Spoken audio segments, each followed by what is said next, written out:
Hi, folks. Welcome back. I'm Chalin, and if it's Friday, then this is The Delve.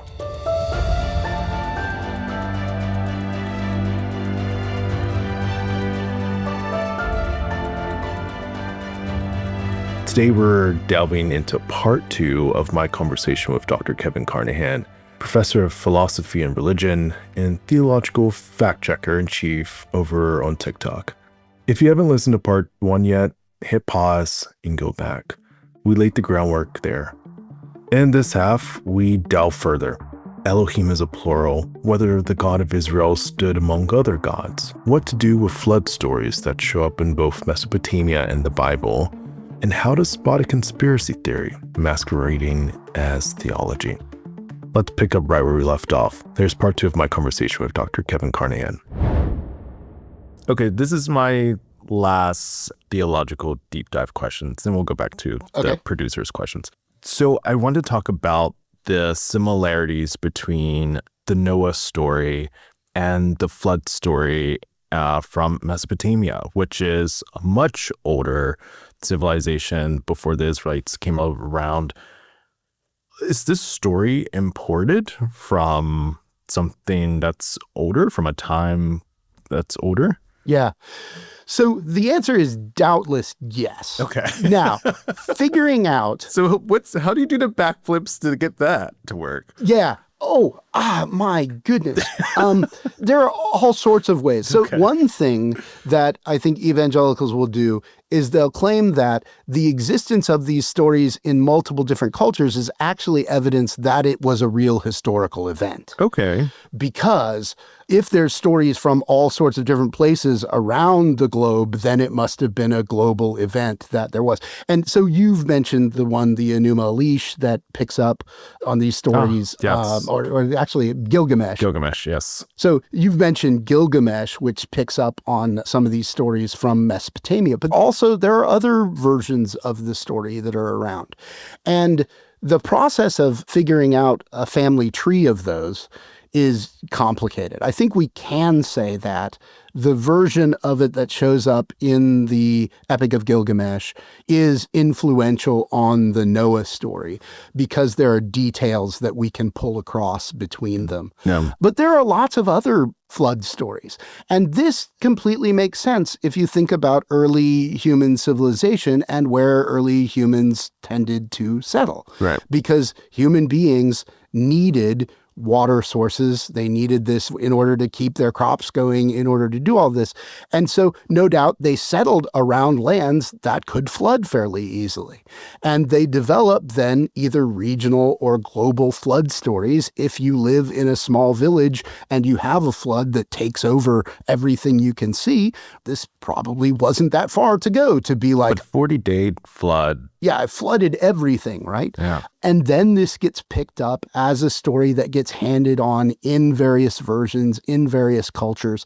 And in some ways, what's usually happening in the adoption of these is actually a little bit of mythological competition, which is really common in religious and cultural history, where somebody will pick up a story from somebody else, but retell it in the context of your own culture. This is the real version of this story. This is really how it happened. And they have it wrong.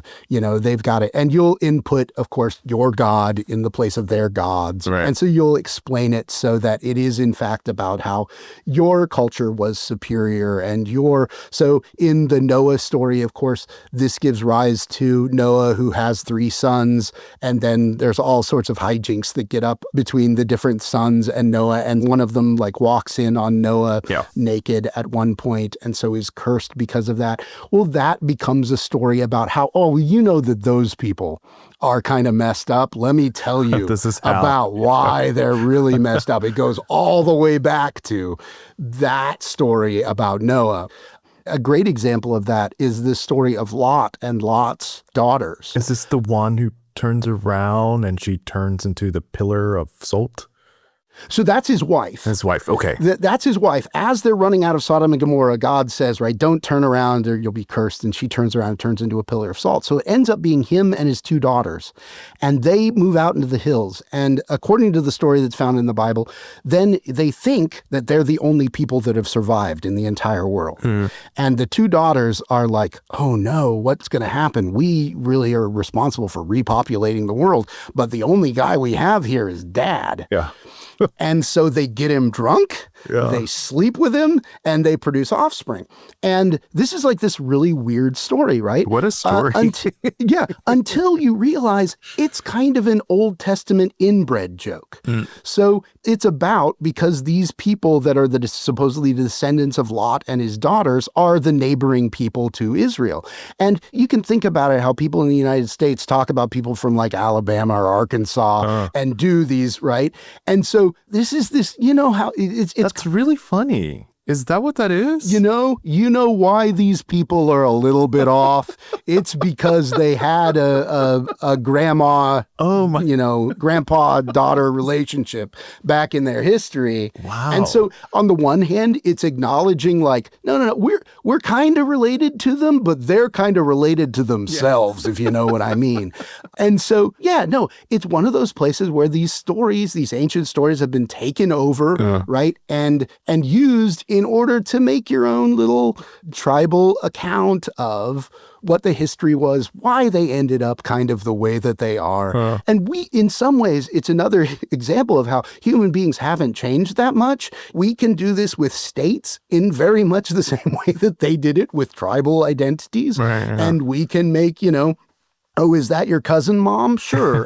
This is, we can do those jokes, which are in some ways the same things that are going on in the Old Testament. Yeah.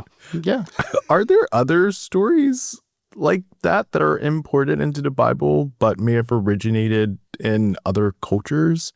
Yeah. I mean, the most obvious being some of the stories of creation.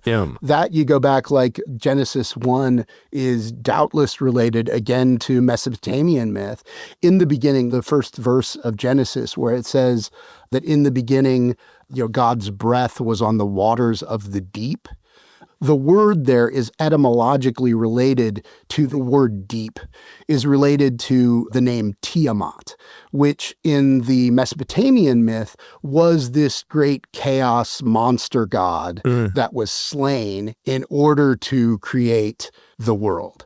And so here in the Genesis account, they've obviously, again, adapted it. It's no longer a god because we're going more monotheistic than the Mesopotamians were. So you're modifying it to fit with your picture of the world, which is less polytheistic than their version of the world was.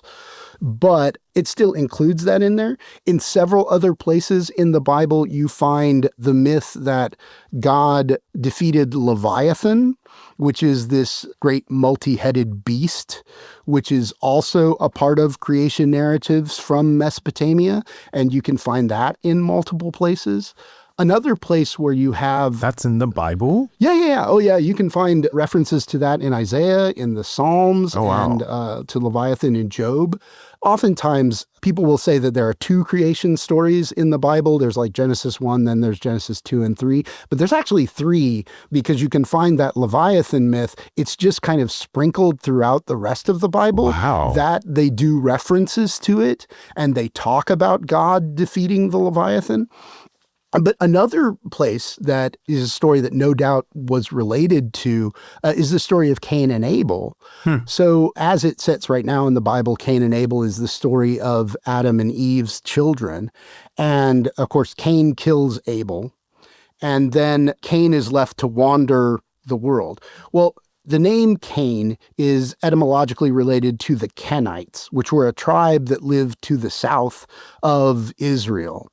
And they were probably a migrating tribe, which is they wandered around in the territory down there. Sure. And as the story goes, as Cain goes out wandering, he says, oh, but people are going to attack me. And God says to Cain, he puts a mark on his forehead, and he says, if anyone hurts Cain, I will hurt them twice in response. And so contemporary scholars think that this probably goes back to a practice that tribe had. So we know that ancient tribes often had rules about responses to retaliation against harms to their tribe. And we know that oftentimes we have an eye for an eye, a tooth for a tooth, right? Which we have in the Bible and in various other sources from other tribes, which is a rule about retaliation, that if somebody comes and hurts you, you get to hurt them exactly in response. But contemporary scholars think, this Kenite tribe must have had a different rule, which was, if you come and hurt one of us, if you kill one of us, we'll kill two of you in response. Okay. And so the story about Cain then explains, where did the Kenites come from? Why do they have this practice? And maybe they have like a mark on their head. Yeah, and maybe they have a mark on their head, right? So you have a story that relates to these other people that probably goes back to who they claim their ancestor was, but gets incorporated into the biblical narrative and explains, this is why they act that way. It's because they go back to this. Now, again, later, that actually proves somewhat problematic because, of course, Cain is before Noah's flood and the Kenites are after Noah's flood. And so, in theory, there should be no connection between them. Right. And some later editors have gone through in the Bible and attributed the Kenites to other ancestors. But etymologically, it's really clear that the Kenites are the descendants of Cain. So again, what's happened is somebody in a later version has gone and stuck the Noah and flood story someplace in between these two other stories. And it's like, oh, okay. Well, that kind of messes it up if you're trying to read it as a through narrative. But most scholars are like, that doesn't make any difference. This was what was happening in the development of these stories. You must have such strong faith in God because, going through all of this, I'd be like, it's too many backflips. I mean, I like to think I'm not like the most religious person, but I'm pretty religious. I'm Jewish. I try to go to temple whenever I can, especially on the high holidays. And I think you hear these stories and it's so great to have these deep dives. And then you hear about the theological backflips you have to do to piece it all together. Well, so for me, as concerns my personal faith, I just don't ever include in my faith that this was a through composed narrative, that it was one thing, that any of that, right? I accept that what we've got is a developing process where human beings are trying to make sense of the world and goodness and beauty and truth and all of this. And everybody's trying to do it in their own way. And oftentimes that's a mess because we know anytime human beings try to think about anything, they probably get it wrong. Right. And I tend to look at the Bible then as just the starting points for a long conversation that goes on.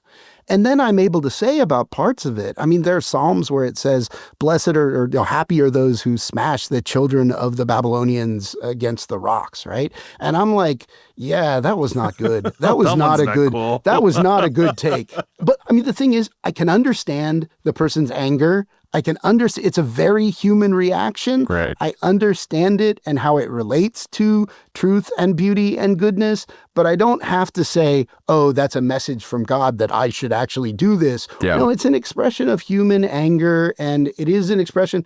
Can I say that these things are inspired by God? People always ask about biblical inspiration, and I say, I might be inspired by Taylor Swift to sing. That doesn't mean I sing well. That's a completely different thing, right? And I think every religious tradition then has to figure out how they're going to do this. In Judaism, the whole tradition of rabbinic dialogues in some ways can be much more healthy than what you find in evangelicalism, because at least they knew the rabbis were in fact having arguments about this stuff. Yeah. And they collected the multiple different positions of the rabbis, which then becomes a tradition that you have to look back and look through.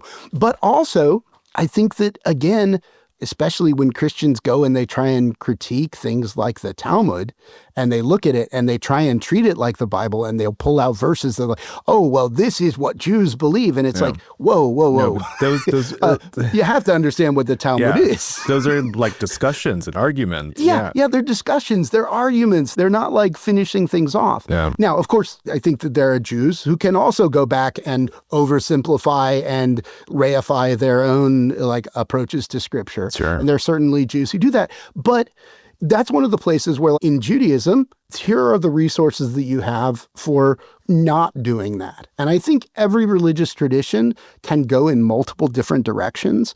It could end up collapsing down into this defensive crouch where it's just going to like, I'm going to hold on to that. And even if it means I need to reject everything else and buy into, bad epistemology, I'm going to do that. Every religious tradition also has the idea of some transcendent source that might make you question everything that you have come to think up to this point. Yeah. And how you deal with that then can put out your religion in multiple different forms, some good, some not so good. I am done with my theological questions. Okay. I just have some more normal religious questions. Yeah, go ahead. Back to our regularly scheduled programming here. What kind of claims are you most seeing today? Are they predictions? Are you seeing Bible codes? What's like the craziest stuff you're seeing? Man, so the things that I deal with the most are, number one, claims about miracles. I'm really interested in claims about miracles. Okay. In part because I occupy an interesting place, like epistemically, with regard to miracles, in that I don't have any argument in principle that miracles can't happen. You don't have beef with miracles? I don't have beef with miracles. I'm not, this is to say, I'm partially skeptical about people who say that they've got a worldview that's like, oh no, it doesn't allow for any possibility of those things. Okay. Which is weird because they often describe themselves as skeptics, but I'm skeptical of that position. But I'm also skeptical of particular claims to miracles. And so I find it interesting to engage with those and look at them. I've been looking, let's see. Okay, so there's one, Our Lady of Las Lajas, which I've been looking at recently. Okay. That is this painting in Colombia. They claim it's not a painting. They claim it's an image on these stones, and that the image is just a natural product of the rock that actually goes back like 4 feet. And so even if you like sliced off the front of the rock, the image would still be there. And it's been there since the 1600s or whatever. And it's one of those things that's really fascinating to me. And immediately I'm like, well, this is an interesting claim. Can I just look this up? Yeah. Lady of Las Lajas, Lajas. Yeah. And it's this image of Mary carrying what? Jesus. Wait, this just appeared. Yes. Yeah. This is the claim, is that it appeared when the Virgin Mary appeared to somebody. And the claim is that there were scientists, according to this story, that went and drilled cores into the rock. Oh my gosh. And have found that the color of the picture extends back into the rock, right? That's funny. No, it is. And again, I'm like, okay, in principle, Jeez. I'm curious. Yeah. I'm skeptical. Oh, man. But in order to actually get into it, I had to go and read these sociologists' analysis of it in Spanish because there's nothing really good written in English on it. Wow. And so this is one of the things, is that some videos that I end up doing on TikTok are wildly disproportionate, the amount of research that goes into it compared to what actually shows up on TikTok. 3 minutes. Yeah, exactly. 3 minutes of me like summarizing little stuff. But it turns out that this probably started out as a local shrine of veneration back in the 1600s.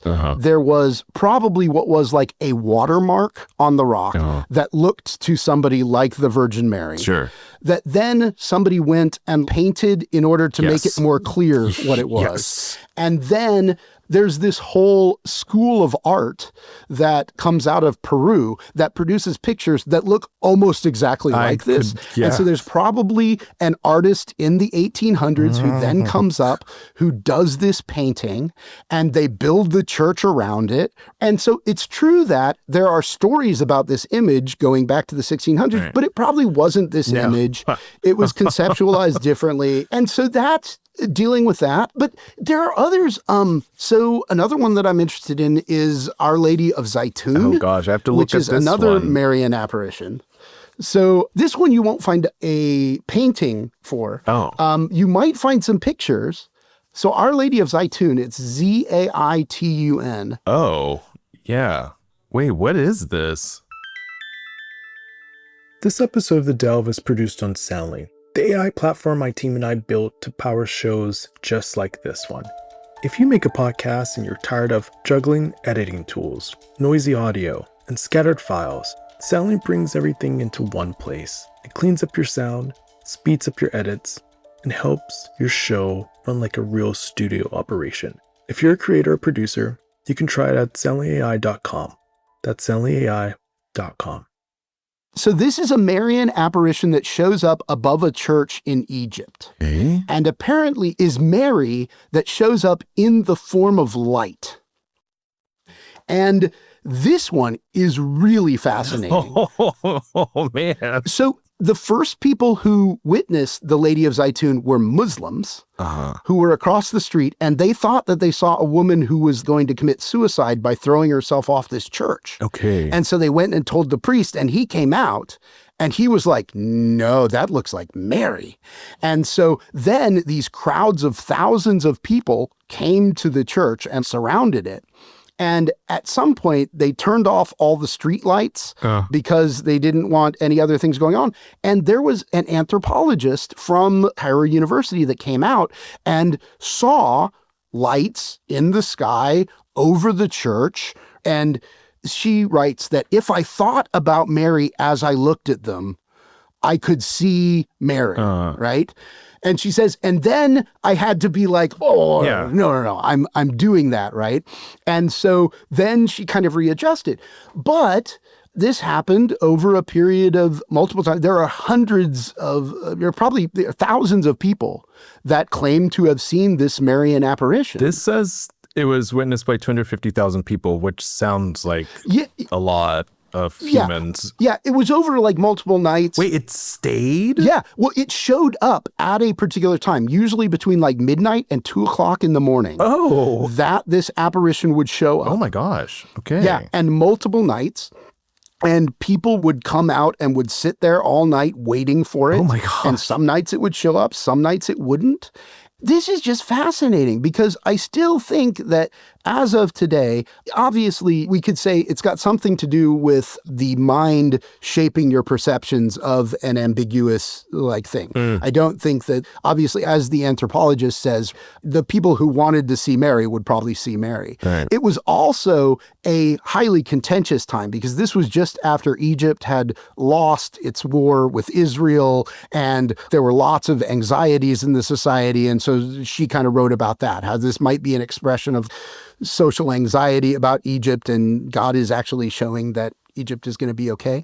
But to this day, I don't think we've got a great naturalistic account of what was happening there. Yeah. Because these lights were showing up. The officials had turned off the street lights. There weren't other things around. Wow. Some people who have tried to explain it have noted that there was seismic activity in the region. And so there are some people who've put forward ideas about maybe there was some energy from the seismic activity, which sounds almost as harebrained as I saw the Virgin Mary over a church. I mean, if you're trying to give a naturalistic account and that's where you end up, it's like, okay, fascinating. Yeah. So these are some of the things that I see, and I'm like, I want to interact with that. I want to figure this out. Yeah. And there's actually a book that was recently put out by a philosopher that argues that basically there is no good naturalistic explanation of what happened at Zaytun. Wow. I don't think he wants to claim that that means necessarily that it was the Virgin Mary or anything like that. But I'm really fascinated by these stories. I engage with them. The predictions, you can find people on TikTok who claim that God is talking to them. Yeah. I don't usually engage with those. Okay. Because I don't know how to have an argument about your personal revelation from God, right? Yeah. And there's a lot of that is people just making claims that I don't know how to respond to. Because unless you've got an argument in support of it or there's evidence in the background, then there's nothing really for me to do. If you're just saying the God of Christianity is clearly better than the God of Islam or something like that, I'm just like, okay. I mean, I don't know. I don't have a way to produce an argument because you haven't given me enough substance to actually engage with it. But are there predictions on June 5th at 5:30? It's going to rain. Yes. Like you've never seen before. And then you're going to see the biggest rainbow ever. Oh, I think the guy's name is Kenneth Copeland, who's a prosperity gospel preacher. Oh, yeah. I love that guy.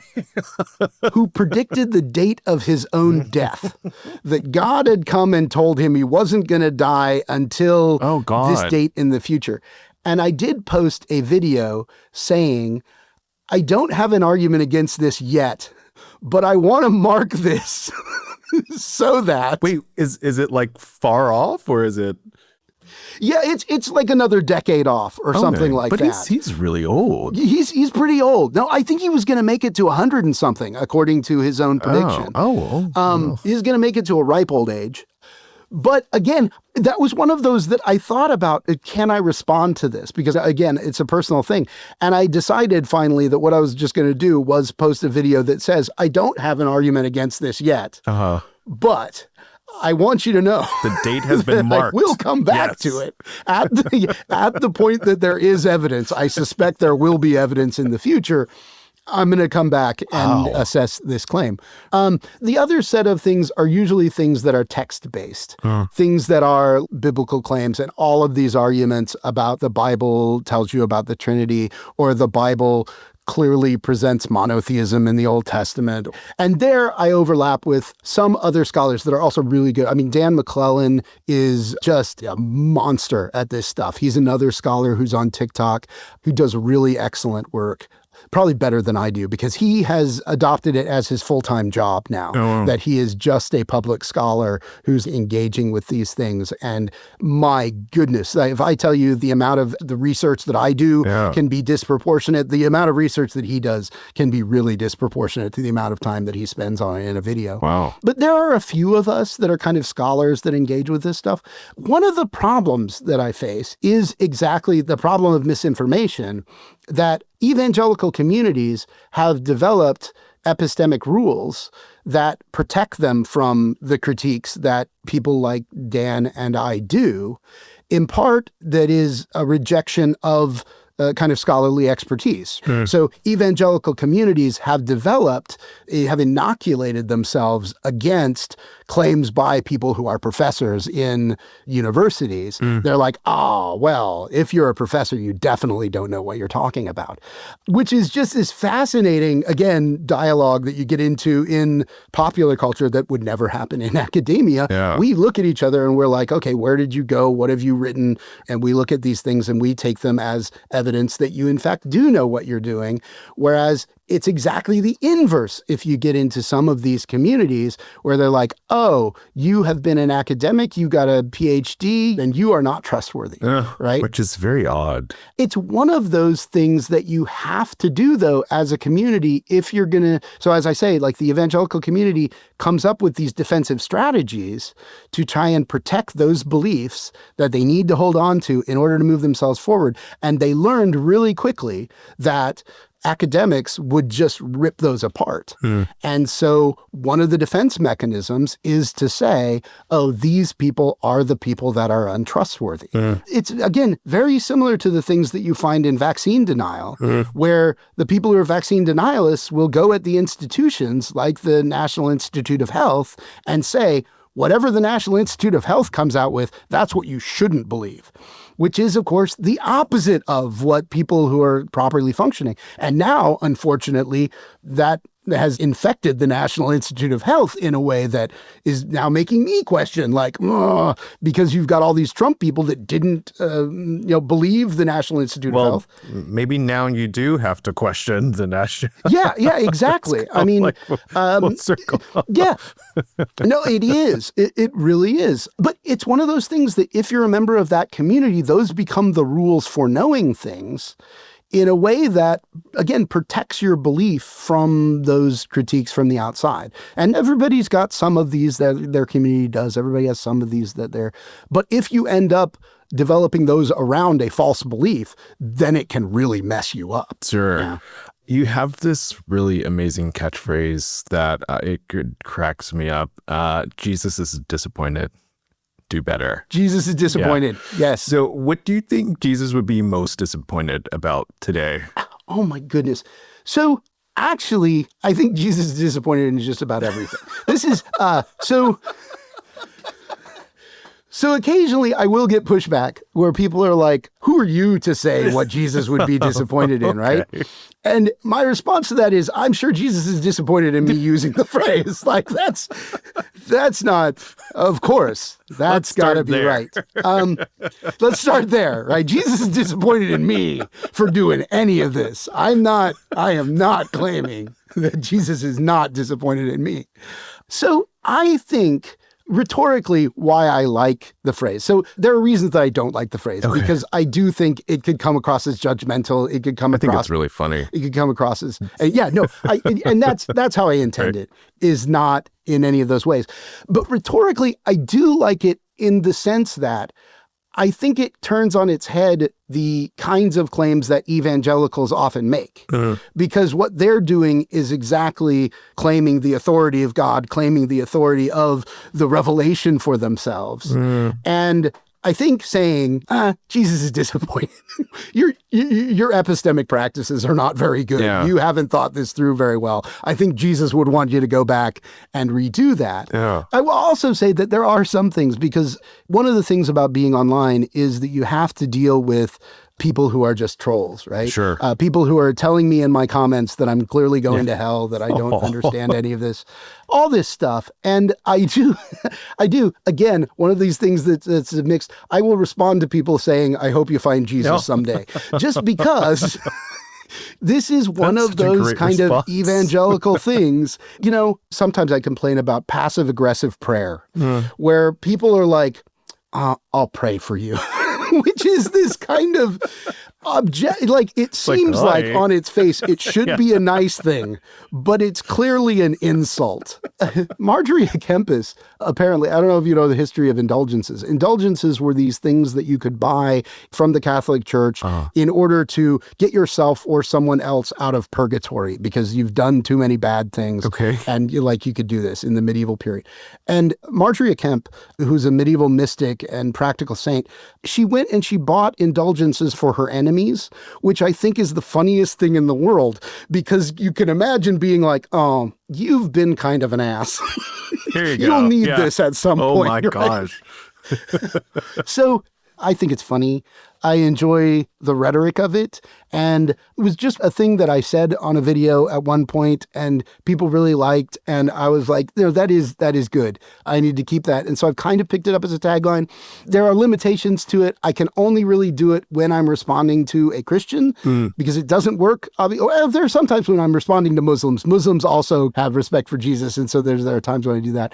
But I will modify it every once in a while for different people. Okay. If I'm responding to an atheist, I might change it to somebody else. Yeah. But yeah, it's rhetorically fun, and I don't mean it as anything serious. But yeah, no, it cracks me up as well. I love it. I have kept you for so long, and we're going to wrap this up with a speed round. It's a new thing I've just started doing. Okay. This might be our second longest podcast ever. So congratulations on that honorific. Okay, speed round question number 1. Which biblical figure would you least want to debate? Would I least want to debate Solomon? So Solomon, obviously, given wisdom by God, supposedly the wisest king in the world. No. What a good answer. So no, would not want to go against Solomon. Love that answer. The serpent in Eden, misunderstood? Oh, that's such a good question. Serpent in Edom misunderstood. I mean, he doesn't. So here's the thing. He doesn't lie. He entirely tells the truth. In the context of the story, he says, look, God told you you would die. You're not going to die. You'll actually gain wisdom. And then they gain wisdom. And eventually they get kicked out of the garden for the wisdom that they've gained. I would say an ambiguous figure in the story, because he doesn't lie to them, although he does get them kicked out of the garden. Yeah, which kind of sucks. Yeah. Okay, monotheism or messy divine council? Ooh, so I'm a Trinitarian. Okay. I like the idea that God exists as inherently social and inherently loving, and so is always in relation, even though it's perpetually in relation to elements of the God self. That's what I like about it. I say that the Trinity, I find it a useful thing. I don't know. People ask me whether I believe it, and I'm like, I'm not sure what it means to believe a claim, because I'm not sure I understand it that well. Okay. But I like the idea that God is like social. Yeah. That God, there's never a time when it's just God, like sitting and looking in a mirror and being like, wow, I am great. But that God is always social, always loving. And interactive. I think and active and interactive. That is central to the nature of what God is and who God is.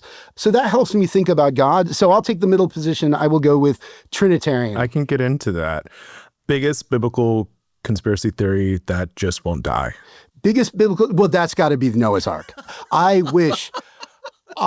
so wish that the people who continue to say that it exists in Turkey, it's a rock. It's a set of rocks. That's you would so not build a funny, ship but out of it's rocks. That would be such a bad plan. I just don't. So yeah, Noah's Ark. I just stop it. Okay. That's my position. What's one verse people always misuse? Ooh, so there's a place in Proverbs where it says, lean not on your own understanding, but follow the word of God. That's not exactly what it says. But evangelicals always use it to try and say, don't rely on the revelation from God. Don't go with human beings. And they use that oftentimes in reaction to people that are like scholars like me. And they say, oh God, you're using your human understanding. You should be relying on God, which is what my community tells me. That's entirely wrong. Because in Proverbs is wisdom literature. And it was all about the sages, the wise people of the society. So when it talks about relying on the word of God, relying on what it's talking about is relying on the best of human wisdom. It's saying, don't think for yourself and ignore what the sages are saying. And in some ways, I say today, you could cash that out as, don't try and do your own research on vaccines. Pay attention to what actual doctors are saying, lean right? not on your own understanding on that one. Lean not on your own understanding. Okay? Go with the National Institute of Health on that one. That would be a better... And I just think, like, the way they do that is just, you get it entirely backwards. And so that bugs me. That's amazing. What's one thing you wish every Christian would study more deeply? I wish every Christian would study the history of Christianity between the Bible and now. So I think that Christians today, for a set of historical reasons, often end up thinking that the Bible happened and then they were born. And they think that when they go back and read the Bible, that they're just going back to the source of Christianity and everything else. And most of Christianity happened in between those two. That the whole development of the Trinity, the doctrine of original sin, the Franciscan Revolution, the idea of voluntary poverty, all of this stuff that happens in the development of Christianity over time. I wish Christians knew their history. That's the thing that I think that they need to focus on. I love that. And last one, do you think we'll ever stop weaponizing religion? No. Oh, that was so fast. this is yeah. No, I mean, I am at the end of the day, there is an extent to which I believe in original sin. I believe that people are not great.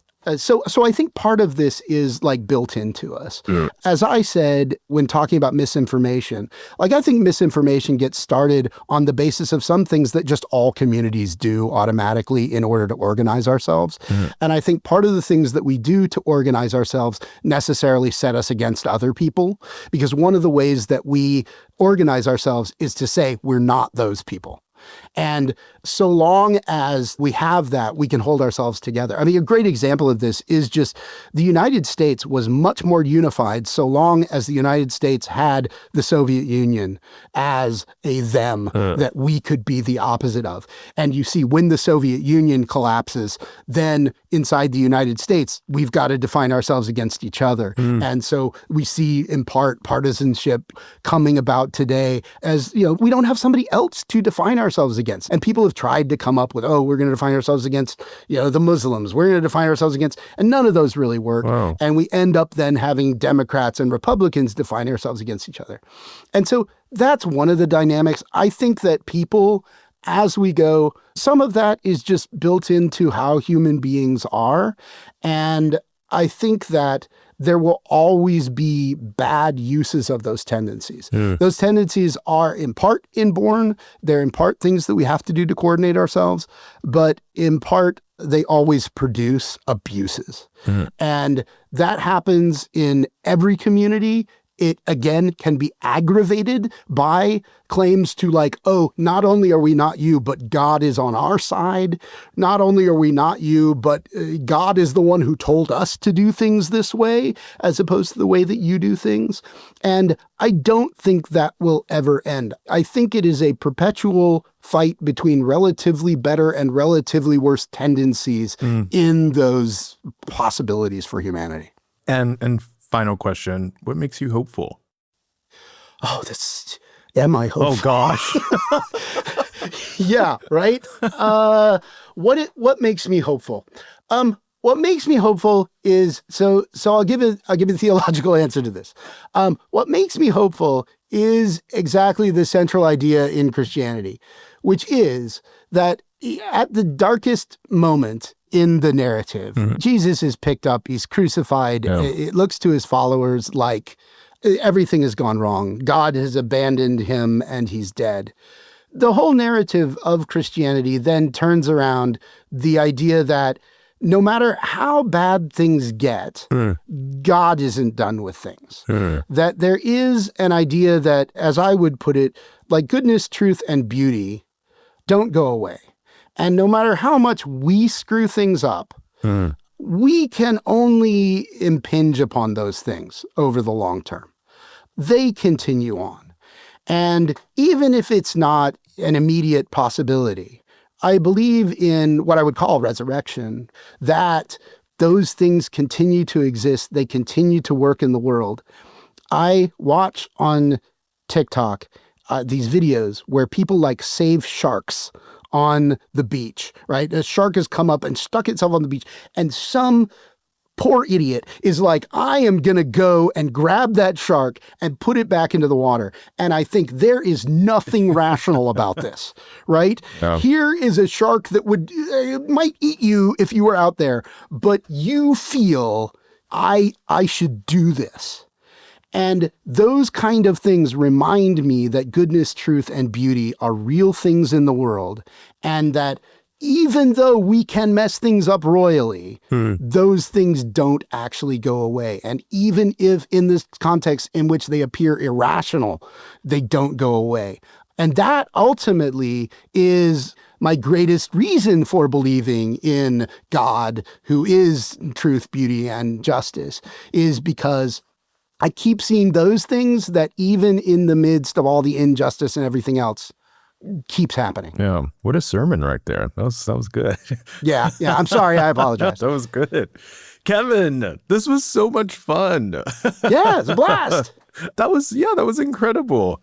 Wow. Thanks so much for coming to Delp. I really appreciate it. Yeah. Thank you for having me. Yeah. I keep thinking about that line Kevin uses, Jesus is disappointed, do better. It's funny, it's sharp, but it's also kind of the whole assignment. Not Jesus is disappointed, so go obsess over everyone else's sins. Not Jesus is disappointed, so fall down a rabbit hole about barcodes and the mark of the beast.